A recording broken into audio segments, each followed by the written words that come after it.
Goal ශාලාවේ gallery ඉඳන් cricket ගැන විතරක් කතා කරනකොට නමුත් අද කාලීන මාතෘකාව ක්‍රිකට්. ඒ නිසා ජනාධිපතිවරයා විදිහට මම හිතන්නේ මම ක්‍රිකට් ගැන තවදුරටත් කතා කරන්න ඕනි. හුඟක් අයට ප්‍රශ්නයක් තිබෙනවා ශ්‍රී ලංකාව සෙමි ෆයිනල් යයිද නැද්ද කියලා.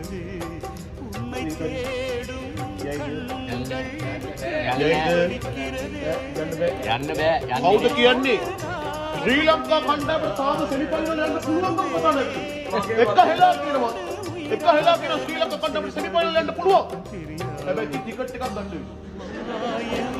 නැත්නම් බලන්න බෑ. ශ්‍රී ලංකා කණ්ඩායමේ තිබෙන්නේ අඩුපාඩුකම් 3ක් විතරයි. ඉතාලම සරල අඩුපාඩුකම් 3ක් ශ්‍රී ලංකා කණ්ඩායමේ තිබෙන්නේ. ඉතාලම පුංචි අඩුපාඩුකම් 3ක්.